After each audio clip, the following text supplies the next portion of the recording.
You know, a few years ago, I was asked to become part of ASAP Ministries. And I did not take that lightly. I thought about it. I talked with others about it and made the decision that yes, I would begin to participate. What I most appreciate about ASAP Ministries is that they have pioneered the way to put a face on the refugee crisis that's among us. And the number one way that I've appreciated in watching is how ASAP, from the home country where these people are displaced, helping their children with education, connecting education in ways that connect them to the Lord Jesus Christ. I think it's important for us to even understand what a refugee is. A refugee is not an immigrant that is chosen to apply for immigration. A refugee is not an illegal immigrant who is chosen to cross a border to another nation. A refugee is a displaced person that did not choose to be displaced, that because of natural disaster, persecution, or war have been driven out of their homes with nothing, have been placed in refugee camps where they are cooking over open fires, living in bamboo huts, and are stationed there until the United Nations and countries work together to place them in a new setting. These people are not ignorant. They are teachers. They have professions. I talked to a refugee who was a doctor in their own country, but now they're here in a different culture. We need to help them become familiar with their surroundings so that they can then become productive citizens of the country they've been placed in.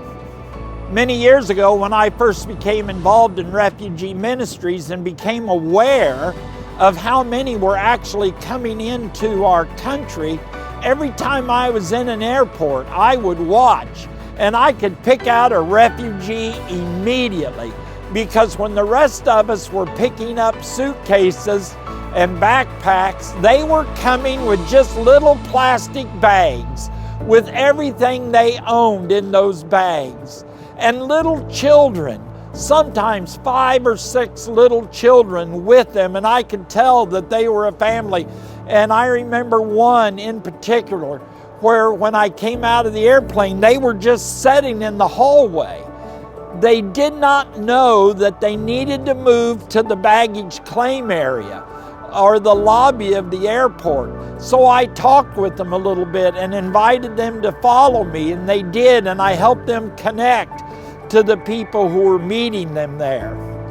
They need guidance from the time they step off the airport of what agency they need to connect with for the basic needs for their children: diapers, blankets, somebody that would go with them to the house or apartment where they're being placed, to show them how to turn the oven on, to show them how to use the stove, to show them how to turn the heat on in the apartment. Their need is great, but we can help them. We can help meet those needs of understanding, of transitioning to a new country and a new culture. The way I became involved with refugees is I was doing quite a bit of overseas work in evangelism. And when I began to learn of the refugee camps, for instance, in Nepal, I visited all the refugee camps in Nepal to see what the circumstances were, to see how people were living and what the need would be, to know that when they left that refugee camp, what would be the need when they got to the United States. One story in particular touched my heart. I was visiting Congolese refugee camps in Rwanda. And what I would do would be, I would find Congolese refugees in the United States. I would ask them, do you still have relatives that are living in refugee camps? They would say yes. I would take their picture. I would get the information of which refugee camp their relatives were in and what hut number they were in. Then I would travel to that refugee camp with lists of names. One refugee camp in a hut, I pulled out a picture and I laid it before the family. They started crying. They didn't know what had happened, and it was this man's brother who had been to the United States. They were so glad to have the connection made, so glad to know that I had been in their home and they were okay. I took their picture. When I went back to the United States, I went back to that family and gave them a picture of their family still in the refugee camp. Again, the response was overwhelming. That was touching. But what really touched me was 6 years later, I was in a Seventh-day Adventist church. And the Congolese family, a man came up to me and said, "Do you remember me?" And I looked and I said, "No, not really." And he said, "You visited me in my hut." Immediately I remembered him. He was the brother that was still in the refugee camp. He and his wife and children crowded around me and thanked me over and over again for making that connection for them. You know, people could say, why is communication so difficult? Just imagine if you were just picked up, taken to Calcutta, and set down in the middle of Calcutta, no language skills, you could not speak Hindi, and you were told, you sit in this room and do your best. You'd be traumatized. You wouldn't know what to do. How helpful it would be if somebody would come alongside and say, "Oh, we see you're here. Let me translate for you. Let me help." That would begin to give you a peace and comfort.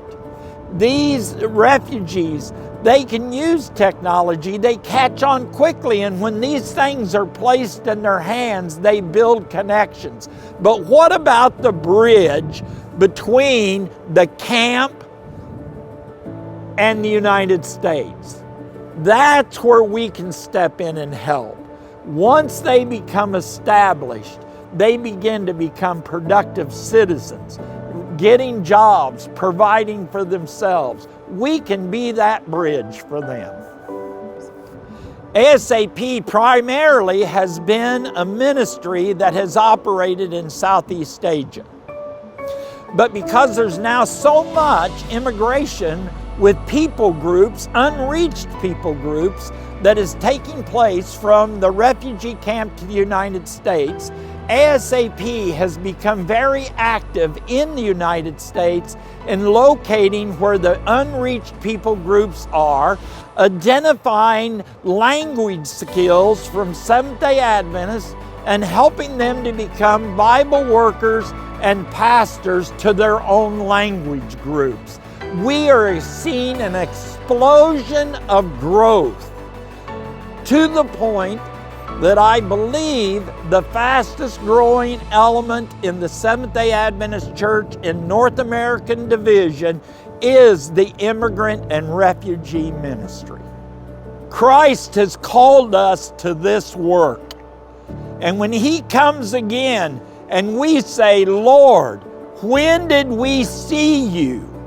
Jesus' response will be, "You saw me in the immigrant, the stranger, the refugee." Because Jesus is coming soon, now more than ever, mission matters.